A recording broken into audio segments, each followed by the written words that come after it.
Hi, I'm Max Keiser. This is the Keiser Report. What does the phrase once discredited, limited everywhere mean to you? Sounds ominous. Let's check in with Stacy. Right, Max. Well, a little bit over 2 years ago, in episode 1355 of Keiser Report, we covered a report out of China where the Chinese government was celebrating the success of their social credit score.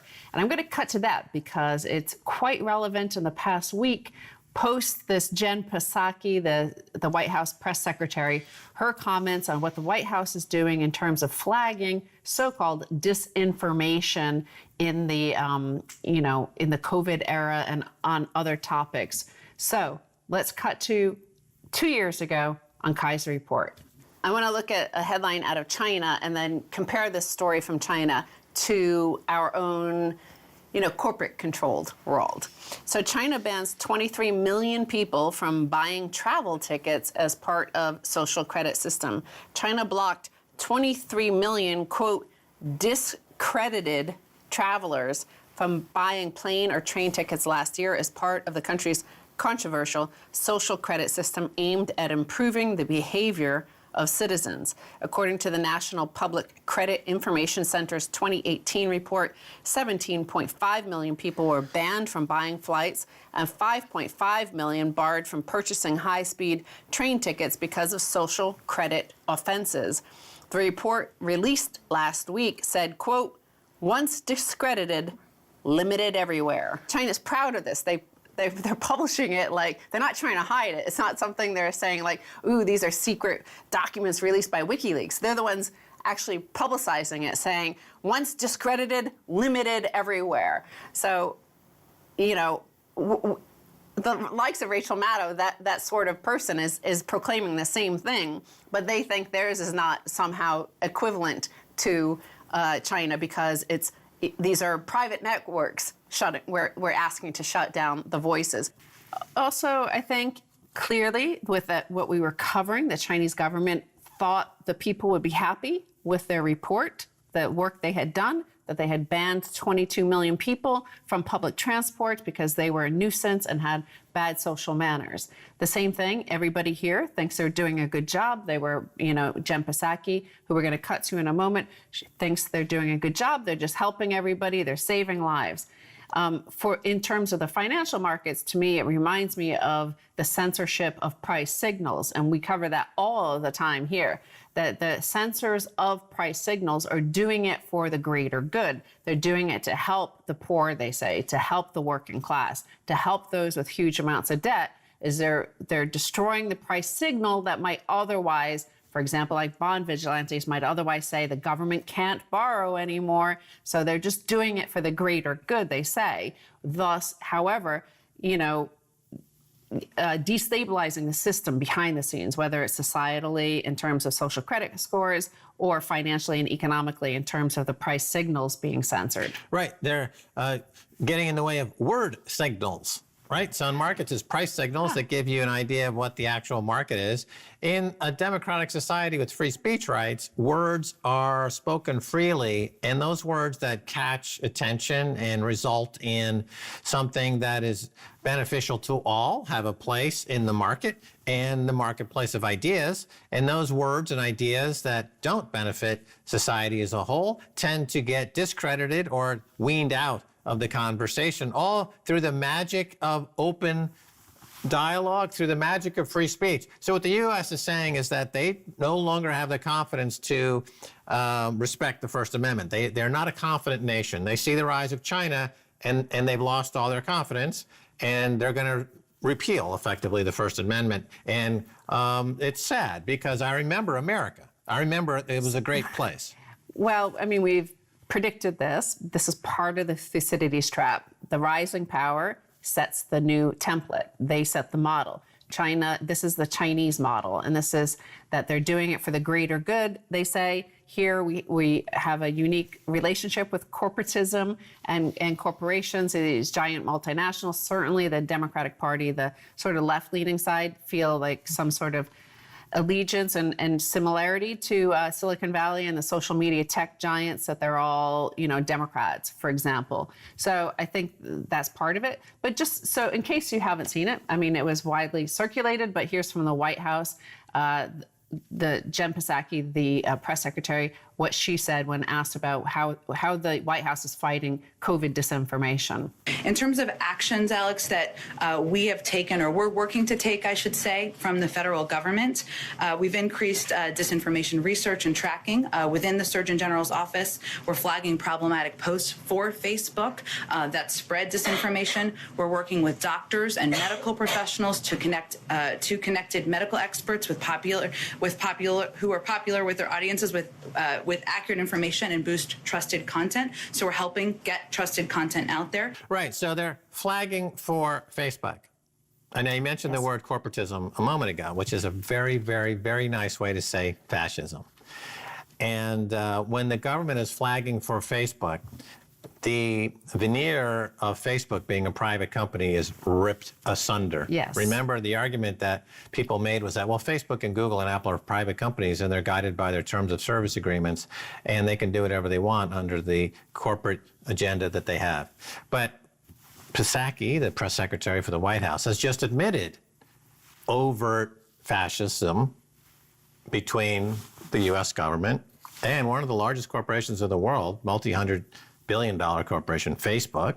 The point is that, yes, this is an alliance between government and corporations, and just hiding behind corporate, governance structures is not a way, I think, to, I think the spirit of the law of the Constitution is that this would be challenged in court and it could possibly be overturned, that they could intervene in this. But importantly as well, so remember, the theme is once discredited, limited everywhere. That's what China does. Remember, China is now the rising power and will suck everybody into its wake of how their business model operates and has operated successfully for them.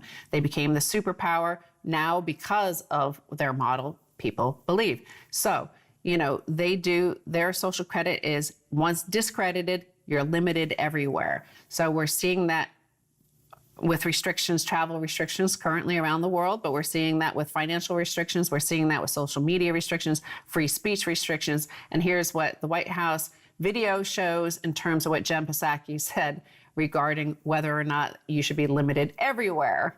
Providing for Facebook or other platforms to measure and publicly share the impact of misinformation on their platform and the audience it's reaching.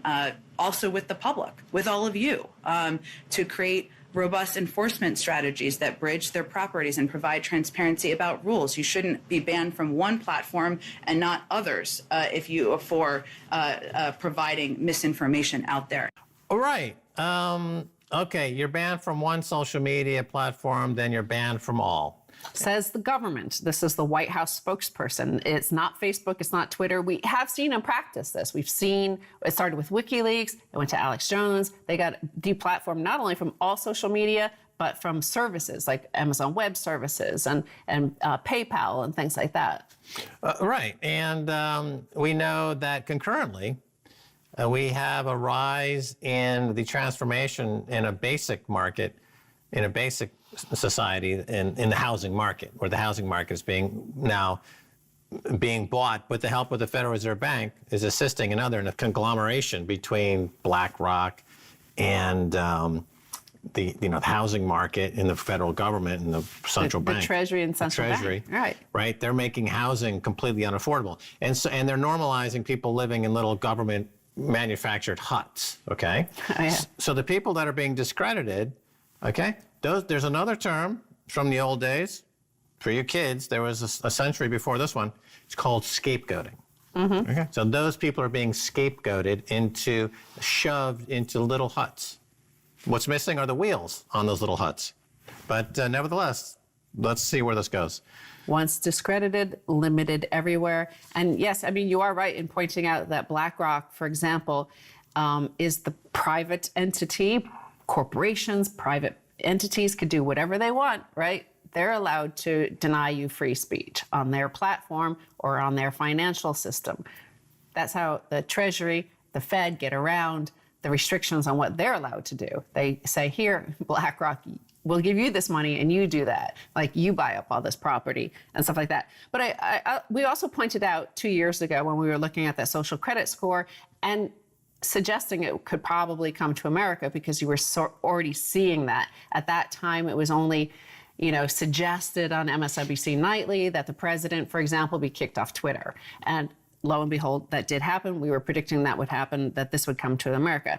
And we said at that time that a lot of Chinese citizens were behind it. They liked it. They wanted this. They wanted their government to do this, and the government was responding to them. So the authoritarian demand from the people, you see that in a few responses. I'll just post them to what Jen Psaki said. Everything she is saying makes sense. Incorrect and totally false information hurts Americans, especially about critical issues. Freedom of speech does not mean you can falsely yell fire in a crowded theater. So there was a lot of support for what she was saying. Right. Well, the key difference between American fascism will be that the trains will not run on time. All right, we're going to take a break, and when we come back, Gerald Celente, don't go away.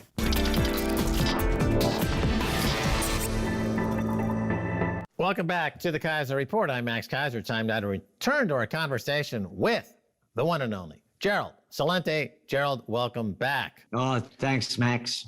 All right, now, before we dive into some serious topics, I wanted to get your take on this. NASA says the moon is about to wobble and cause floods. Did you predict this? Oh, it's going to wobble and wobble. No, I don't predict it. All right, fair enough. We'll get back to that in a second. Let's dive into $6 trillion in stimulus checks sent to Americans in 2020. A large part of that went to China for durable goods and other big ticket items. And the relationship with China is coming into focus here, right? The GDP in China was up 18%. The U.S. was marginally positive. China, by some reports and some prognosticators, is saying that it is, in fact, now overtaken the U.S. as world's biggest or only superpower. How's this relationship going, Gerald? Is it getting more tense? Is the symbiotic relationship that was going on for years where we send them all of our jobs and they send us cheap goods in return? Is it breaking up? What's happening? Well, no, look at our top trend for 2021. One of them is China, 21st century. The 20th century was the American century. The 21st century is going to be the Chinese century. The business of America has been war, and the business of China is business. And you don't have to believe me about the war thing. Anybody, all they have to do is Google in Dwight D. Eisenhower, January 17th, 1961, his farewell address, warning the American people that the military-industrial complex is robbing the nation of the genius of the scientists, sweat of the laborers, and the future of the children. So now China, what have they been doing? Oh, their Belt and Road Initiative. Oh, China, how about, what are they going to spend? When you really look at the numbers, a couple of $100,000 in America's infrastructure. They call it the infrastructure bill, with only about $300,000 going to the infrastructure. And what's the speed of our Amtraks? Oh, on average, about as the fastest they go, about 60 miles an hour. Oh, and how fast they go in China? A little over 300 miles an hour. No, China's taking over.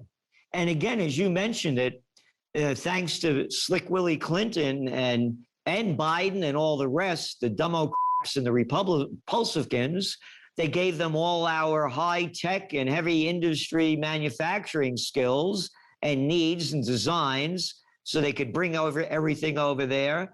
And when they brought them into the World Trade Organization, so they could make the products for cheaper and bring them back over here and make more money on them. So no, the 21st century is the Chinese century, and all the talk about the United States is going to defend Taiwan. What am I, 6 years old? What, you just pulled out of Afghanistan? You couldn't beat the Taliban after 20 years. Great job in Iraq. Oh, Libya is just swell, and you're going to beat China? No way, no how.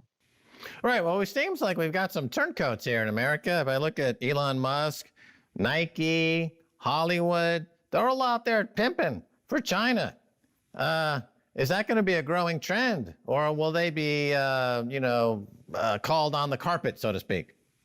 No, look who's going over there. BlackRock, JP Morgan Chase. And it's all about money. That's all they care about.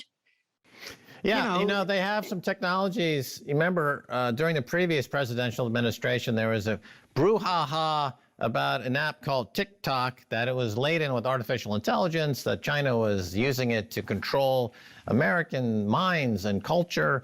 We haven't had that discussion since then. Did that go away, or was there something to it? And is that something that people should be aware of? Well, the artificial intelligence, what they're doing is it's global, but that's only a little issue. The big issue is the bottom line and the trade deficits. And so they use this kind of thing to get the people riled up about something as they're throwing, the big money going back into China. As I said, look at HSBC. They pulled out of just about all the Western countries. They're going into China full time. They see where China's going. And all the banksters and the money people, they're only interested in money. They're not interested in human rights or anything else. So it's all BS about that. Oh, this is important too. You're going to start seeing the Chinese brands taking over the Western brands. They're going to push them away.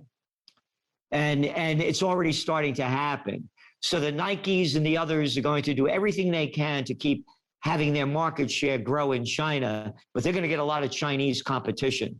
And again, go back to when Trump was in, and we're going to fight China, we're going to fight China. And it was the news every day, virtually in the business news, as to why the markets were going up and down. Right. I think this is an excellent point, because it is the basis of the American soft power, is the brand America. I remember living in France, you'd be talking to a French person saying how America is a cultural Chernobyl while they're riding their Harley-Davidson motorcycle, drinking Coca-Cola, eating at McDonald's, and wearing their Nikes. And clearly, we were winning the brand war for many decades. But yeah, in China now, with all of these big branded purveyors, I think Nike and these other folks will start peddling this brand China, and that's going to come back into the U.S. And once America loses its ability, that soft power associated with our branding, our Hollywood, our cultural export, then we have a different world that we're living in. But should we be sorry about this? Because the Chinese culture has been around for 5,000 years, Gerald. They've got plenty to offer the world in terms of culture. It's not a startup. I mean, they got a lot of good things going on over there. Why should we care? Well, the reason we should care is because it's run by the communists and there's no freedom. But that's happening everywhere anyway. So the Chinese way you will obey was one of the covers of our magazine. And that's what we've become. And so, you heard President Xi's address about 3 weeks ago, saying that anybody that thinks that they're going to mess with the Chinese is going to have their head bashed against the Great Steel Wall. And the people there have no freedom. There's no, but again, we don't either. I mean, we're losing it in country after country. So I don't see, I see it becoming the Chinese way. The problem with freedom is that, as Richard Stallman pointed out, who created the free open software source movement, is that it's free, as in the price point. Free like beer, it's free. And in America, there was this great tradition of the public domain, the public parks, public libraries, public education, public health care. There was a whole part of America that was the commons, the domains of the whole of the citizenry shared and took pride in. But now that we've gone full-blown narco-capitalists in America and everything is traded on the exchange somewhere, there is no public domain anymore. Therefore, there is no sense of public duty and no sense of an American identity. So we're a sitting duck, Gerald. Yes. And again, you're seeing it happen it's the bottom line. Look at China's GDP from 1970 to 2000, before they came into the World Trade Organization. It was almost a flat line going up just a little bit. 2000, they come into the World Trade Organization, it's a straight line up. And where's America's going? Look at the trade deficit. Look at our manufacturing. What do we have? About 9%, 10% of the country is manufacturing based. It's hardly anything. And it's getting smaller. All right. Well, So the again- entry into the World Trade Organization, of course, at the time, Joe Biden, the current president, when asked, well, are we opening a Pandora's box here by potentially shipping all of our industry over to Asia? His response was that China will never compete with America. It's no way, man. You know, he totally underplayed it. And now he's president, and he doesn't seem to be taking this China economic dominance seriously, Gerald, and he doesn't seem like he's the guy we want up there now to deal with what Stacey Herbert likes to call many times the Thucydides trap. You know, it's the ascension of one empire and the decline of another. Seemingly, we're seeing the U.S. fall and China rise. It happens 16 or 17 times in history. Usually it's violent. And we've got Biden in charge. Is he up for this task? None of them are. They're losers. I call them the repulsivekins and dumbo. What have they done for us? Again, you know, it's like George Carlin said, it's one big club and you ain't in it. I mean, what's Biden been, you know, he hasn't worked a day in his life since he's 30 years old when he became senator. And anybody that's been in the system, and I was the assistant to the secretary of the New York State Senate, you know, I quit, you know, because it was such a terrible job to watch grown men suck their way up to the top. And so these aren't the brightest cats around, man. And it's the same thing with the bureaucrats. You know, these are people that can't get jobs in the real world and suck into the political system. And by the way, when you see how corrupt it is and disgusting it is, all you have to do is look what happened in France a few weeks ago. They had an election. 35% of the people turned out to vote because they're so disgusted with the system. You got morons and imbeciles running the show. I mean, how can anybody with a brain bigger than a pea look up to a Mitch McConnell, a little Chucky Schumer, a Dianne Not-So-Feinstein, a Lindsey Graham, a Pelosi? Look at the people that are telling us what to do. How dumb could you be to think that they have answers to do anything? Yeah, well said. And I want to return kind of to what happens when cities decline, and in particular New York City. Oh. You know, what the silver lining here could be a return of the artist. Remember back in the 60s and 70s, Soho had a lot of artists because it was abandoned warehouse space, and we had an artistic community, and it begot huge an art wave in America. Those artists have gone to Berlin. Berlin has since become very gentrified, so you don't see as much going to Berlin. You know, maybe America in this collapse will become the destination for the global artist community, looking for cheap rents, and maybe that's where the renaissance of America comes, Gerald. You nailed it 100%, Max. I agree with you. And from both guys that have been around New York during those times, you remember what it was. And it's starting to happen again. I mentioned before about the rents going down, but they're also, the rentals are going up. And a lot of new kind of hip places are opening up because the rents are now more affordable. And any young person growing up in the boondocks or a small city, they want to have life in their soul, so they want to move to the big city. So yes, there's going to be a renaissance, and America could lead it if we had the right kind of messages and people leading the charge, because they're ready to do it. It's time is now for a whole new sound and style. There's one thing to remember, that the Chinese are not going to be able to create that whole new vision. They're too locked into a system to be that creative. America still has that soul within it. And if we're not held back from that happening, we can lead the Renaissance. And as you well know, when did the Renaissance happen? After the Black Plague, right? Yeah, no, I'm down with that. Let's get hip downtown and open a club and lead the Renaissance to greater glory. Gerald Celente, thanks for being on Keiser Report.